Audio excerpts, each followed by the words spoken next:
பண்ண பயிரை மதிப்பு கூட்டாம உடனே சந்தையில வித்து நீங்க பணத்தை இழக்கிறீங்களா? குடும்ப செலவையும் விவசாய செலவுகளையும் ஒன்னா சேர்த்து வச்சு லாபம் என்ன நஷ்டம் என்னன்னு தெரியாம இருக்கீங்களா? அதிகமா வட்டி போடுறவங்க கிட்ட இருந்து தான் நான் கடன் வாங்குறேன், ஏன்னா அரசாங்கத்துல இருக்க மானியங்களும் திட்டங்களும் பத்தி எனக்கு தெரியவே இல்லை அப்படின்னு இருக்கீங்களா? அடுத்தவங்களை பின்பற்றுவதை நிறுத்தி திட்டமிட்ட விவசாயத்துடன் உங்களோட நிலத்தோட எதிர்காலத்தை மாத்துறதுக்கு தயாரா? இப்போ நான் கேட்ட கேள்விகள் எல்லாமே உங்க மனசை தொட்டுச்சுன்னா நீங்க மட்டும் இல்ல, பல விவசாயிகளும் இதே சவால்களை தான் சந்திச்சுட்டு வராங்க. ஆனா நல்ல செய்தி என்னன்னா, உங்களால இது எல்லாத்தையுமே மாத்த முடியும். இந்த வீடியோல உங்களோட நிலத்தை ஒரு லாபகரமான தொழிலா எப்படி மாத்துறதுன்னு தான் பார்க்க போறோம். Welcome to freedom farming Tamil channel. நான் உங்க தர்ஷினி. அண்ட் இந்த வீடியோல நம்ம என்ன பார்க்க போறோம்னா, ரொம்பவும் அலட்சியமா பார்க்கக்கூடிய ஆனா அம்சமான ஒரு விஷயத்தை தான் ஆராய போறோம். அதாவது விவசாயத்தை ஒரு தொழிலாக, லாபகரமான தொழிலாக மாற்றுவது எப்படி அப்படின்னு தான் பார்க்க போறோம். உங்களோட நிலத்தையும் நீங்க லாபகரமா நீங்க தாராளமா மாத்தலாம். சோ தொடர்ந்து வீடியோ பார்த்துக்கிட்டு இருங்க. அதே மாதிரி உங்களுக்கு இந்த கவர்மெண்ட் ஸ்கீம்ஸ் பத்தி, அதாவது இந்த அரசாங்க மானியங்களை பத்தி தென்னந்தெளிவா தெரியணும் அப்படின்னு நீங்க நினைச்சீங்கன்னா, நம்மளோட ஃப்ரீடம் ஆப்ல இதுக்குன்னே தனியா ஒரு கோர்ஸ் இருக்குதுங்க. கோர்ஸோட லிங்க் நம்ம சேனலோட பயோல இருக்கு. நீங்க கிளிக் பண்ணி டவுன்லோட் பண்ணி பார்த்து தெரிஞ்சுக்கோங்க. இப்போ நிறைய விவசாயிகள் ஏன் நஷ்டம் அடையறாங்க அப்படின்னு கேட்டீங்கன்னா, தெளிவான திட்டம் இல்லாம தான் நஷ்டம் அடையறாங்க. நம்ம வடிவேல் கூட அடிக்கடி சொல்லுவார் தெரியுமா, எது பண்ணாலுமே பிளான் பண்ணி தான் பண்ணணும். அப்படி நீங்க பண்ணாதான் உங்களோட நிலத்திலிருந்து நீங்களும் லாபம் பார்க்க முடியும். இப்போ நம்ம என்ன பார்க்க போறோம்னா, ஒரு சிறந்த விவசாய திட்டத்தை எப்படி பண்ணலாம் தான் நம்ம பார்க்க போறோம். நீங்க முதல்ல பண்ண வேண்டியது என்னன்னா, ப்ராப்பரான ஒரு திட்டத்தை உருவாக்க வேண்டும். அதாவது உங்க நிலத்தை பொறுத்து நீங்க உங்களோட பயிர்களை நட்டு வச்சு ஆகணும். இப்போ நான் முன்னாடி சொன்ன மாதிரி என்னோட பக்கத்து வயல்காரர் இந்த பயிர்களை நட்டு வைக்கிறாரு, சோ நானும் இதை நட்டு வைக்கிறேன் அப்படின்னு நீங்க சொன்னீங்கன்னா உங்களால லாபம் பார்க்க முடியாது. ஏன்னா நீங்க அவர் நட்டு வைக்கிறாருன்னு சொல்லிதான் நீங்களும் நட்டு வைக்கிறீங்க, ஆனா அதை பத்தின ப்ராப்பரான இன்ஃபர்மேஷனை நீங்க கேதர் பண்ணிக்க மாட்டீங்க. சோ அந்த தவிர முதல்ல நம்ம தவிர்த்தே ஆகணும். நீங்க முதல்ல பண்ண வேண்டியது என்னன்னா, ஒரு விவசாய வணிக திட்டத்தை உருவாக்கியே ஆகணும். இதை நம்ம எதுக்கு உருவாக்குறோம்னா, அப்போதான் நம்மனால ஒழுங்கா ஒரு இலக்கு அமைக்க முடியும். இலக்கு என்றால் கோல்ஸ்.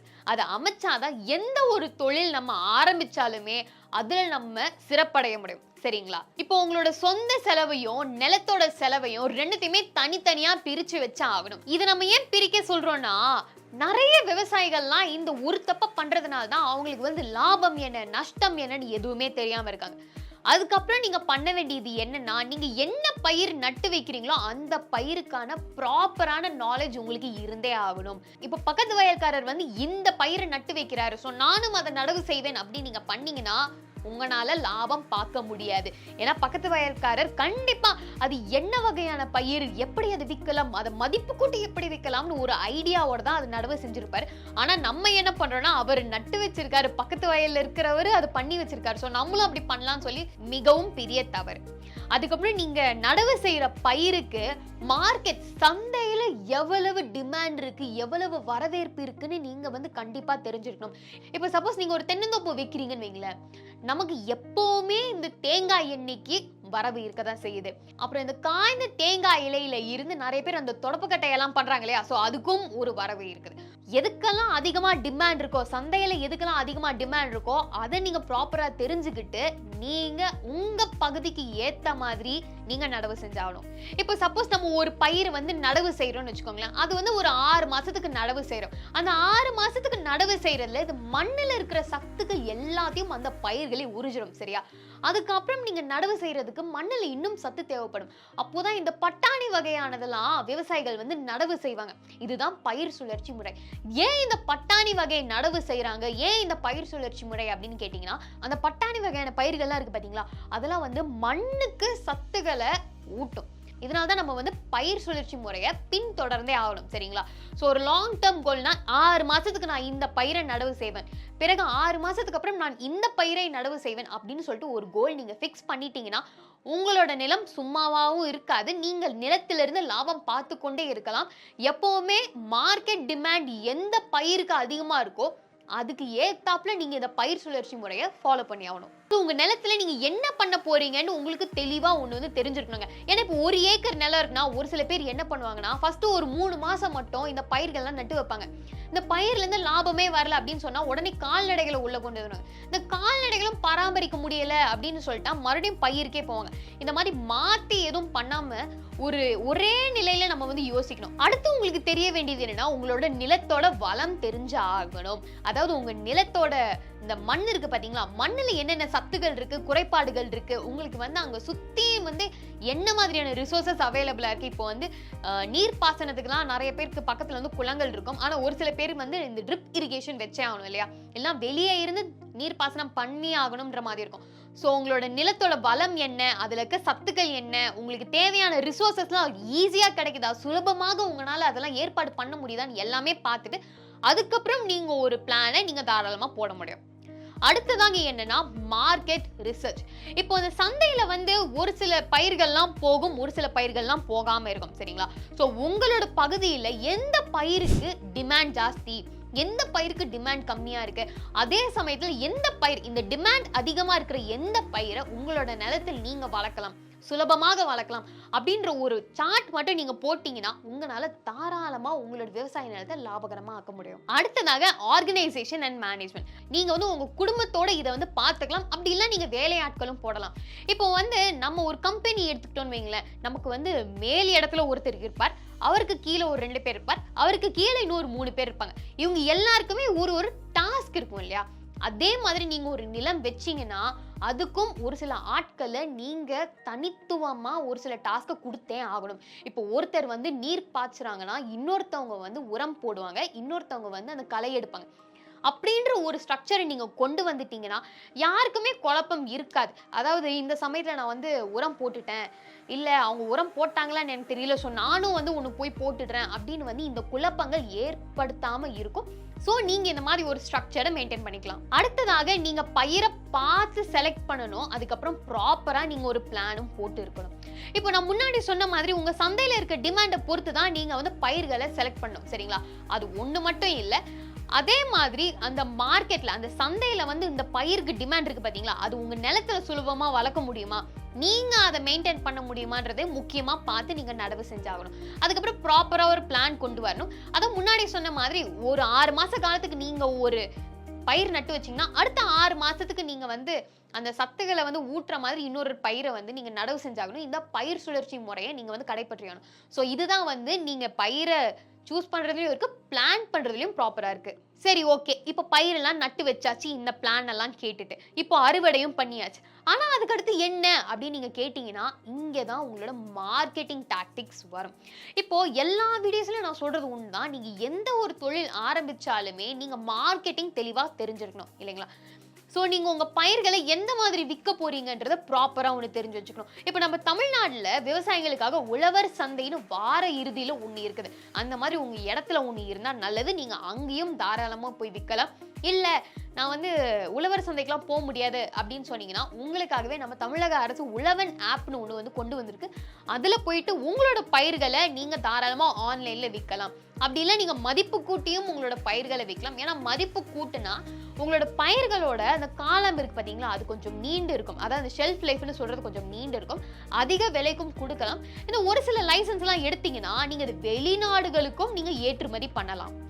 எம் வெங்கடேசன் சொல்லக்கூடிய ஒரு வாலிபர் இந்த வரகு சாமைன்ற சிறு தானியங்களை வச்சு வெள்ளூர்ல இருக்கக்கூடிய இந்த கிருஷி விக்யான் கேந்திராவோட உதவியோட பிஸ்கெட்ஸா பண்ணி வித்துக்கிட்டு இருக்காரு. அடுத்ததாக நிதி, ஃபினான்ஸ், இதை வந்து நீங்க ப்ராப்பரா பிளான் பண்ணி வைக்கணும். இப்போ நம்ம முன்னாடி என்ன சொல்லியிருப்போம், ஒரு சில விவசாயிகள்லாம் சொந்த செலவையும் நில செலவையும் ஒன்னா போட்டுடுறாங்க இல்லைங்களா, அதை நம்ம இதுல இருந்து தவிர்த்தே ஆகணும். இப்போ நீங்க ஒரு நிலம்னு ஒன்று எடுத்தீங்கன்னா அதுக்கு ஸ்டார்டிங்ல இருந்து எண்டிங் வரைக்கும் என்னென்ன முதலீடு இருக்குதோ அது எல்லாமே நீங்க நோட் பண்ணி வச்சிருக்கணும். ஒரு ப்ராப்பரா ஒரு பிளான் போட்டாகணும். நிலத்தை உழுவுறதுக்கு இவ்வளோ ஆகுது, விதைகளுக்கு இவ்வளோ ஆகுது, நெக்ஸ்ட் அதை நான் நடவு செய்யறதுக்கு இவ்வளோ ஆகுது, அதை களை எடுக்கிறதுக்கு இவ்வளோ ஆகுது, வேலையாட்களுக்கு இவ்வளோ ஆகுது, நீர்ப்பாசனத்துக்கு இவ்வளவு ஆகுது அப்படின்னு ஒரு ப்ராப்பரா ஒரு பிளான் போட்டு வச்சிட்டீங்கன்னா உங்களால தாராளமா அந்த கணக்குகளை பார்த்து அதுக்கு ஏத்த மாதிரி உங்களால லாபத்தையும் எடுக்க முடியும். அடுத்ததாக என்னன்னா, இப்போ உங்களோட பயிர் வந்து கெட்டு போயிடுச்சு, இல்ல உங்க பயிருக்கு வந்து நோய் வந்துருச்சு அப்படின்னு ஏதாவது ஒண்ணு இருந்ததுன்னா அதை நீங்க மேனேஜ் பண்ண கத்துக்கணும். ஸோ இது எல்லாத்துக்குமே ரெடியா இருக்கணும்.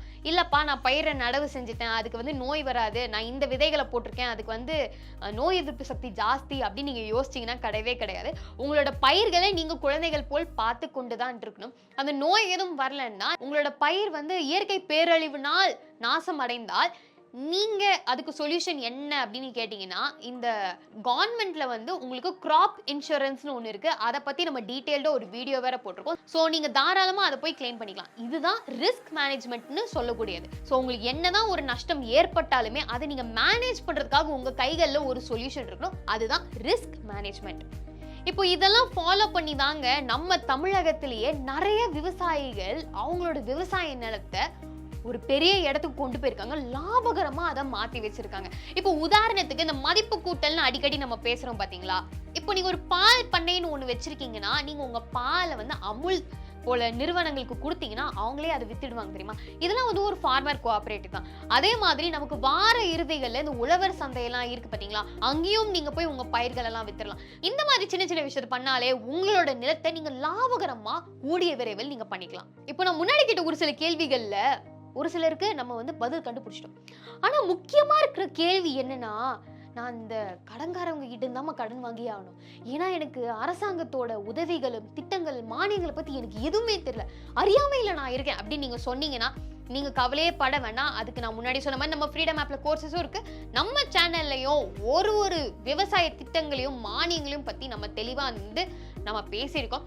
ஒரு சில திட்டங்களை பத்தி நான் உங்களுக்கு சொல்றேன். இப்போ நமக்கு இந்த கிசான் கிரெடிட் கார்டு இருக்குதுங்க, விவசாயிகளுக்காக இருக்குதுங்க தனியா. அதுக்கப்புறம் வந்து நபார்ட்ல இருந்து நீங்க பால் பண்ணை வைக்கிறீங்கன்னா உங்களுக்கு அதுல இருந்தும் திட்டங்கள் மானியங்கள் எல்லாமே தாராளமா கொடுக்குறாங்க. இப்போ நீங்க இந்த அக்ரி டூல்ஸ் எல்லாம் வாங்குறீங்க, இந்த எக்யூப்மெண்ட்லாம் உங்க நிலத்துக்காக நீங்க வாங்குறீங்கன்னா அதுக்கும் உங்களுக்கு வந்து சப்சிடி எல்லாம் இருக்குதுங்க. அரசாங்கம் நிறைய திட்டங்கள் கொண்டு வந்துட்டு தான் இருக்கு, நிறைய மானியங்கள் வழங்கிக்கிட்டு தான் இருக்காங்க. அதை நீங்க பார்த்து தெளிவா உங்களுக்கு எந்த திட்டம் வந்து சூட்டபிளா இருக்குமோ அதை பார்த்து தெளிவா சூஸ் பண்ணி நீங்க வாங்கிக்கலாம். சரி, இப்போ நம்ம கடைசியா முடிவுரையில என்ன சொல்ல வரோம்னா, விவசாயிகளே தயவு செஞ்சு உங்களோட சொந்த செலவையும் உங்களோட நிலத்தோட செலவையும் பிரிச்சு வைங்க. அப்போதான் உங்களுக்கு ப்ராப்பரா உங்களோட லாபம் என்ன, நஷ்டம் என்ன, எதுக்கு அதிகமா செலவாகுதுன்னு உங்களால தெளிவா தெரிஞ்சுக்க முடியும். மறக்காம நீங்க என்ன ஒரு விவசாய தொழில் ஆரம்பிக்கிறதுக்கு முன்னாடியும் உங்களோட பஞ்சாயத்து ஆஃபீஸ்லயோ இல்ல ஏதோ ஒரு கவர்மெண்ட் ஆஃபீஸ்லயோ போயிட்டு உங்களுக்கு அதுக்கு ஏத்த மானியங்கள் என்ன, உங்களோட எலிஜிபிலிட்டி கிரைட்டீரியா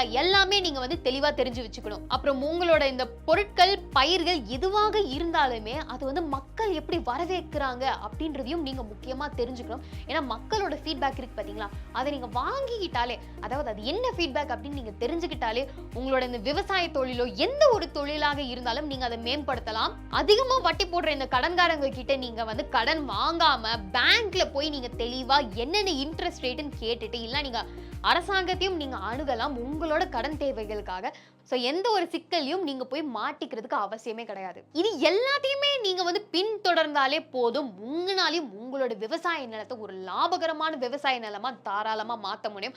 உங்களுக்கு இந்த மாதிரி நிறைய இன்ஃபர்மேஷன் வேணும்னா நீங்க மறக்காம நம்ம ஃப்ரீடம் ஃபார்மிங் தமிழ் சேனலை சப்ஸ்கிரைப் பண்ணிக்கோங்க. கூடவே உங்களுக்கு இந்த அரசாங்க மானியத்தை பத்தி முழுசா தெரியணும்னா நம்ம ஃப்ரீடம் ஆப்ல இதுக்குன்னு தனியா கோர்ஸ் இருக்குதுங்க. நம்மளோட சேனலோட பயோல இந்த கோர்ஸோட லிங்க் இருக்கு. வெறும் 399 ரூபாய் நீங்க கட்டினாலே போதும். 500க்கும் மேற்பட்ட கோர்சஸ் உங்களுக்கு இதோடயே சேர்ந்து வந்துடும்.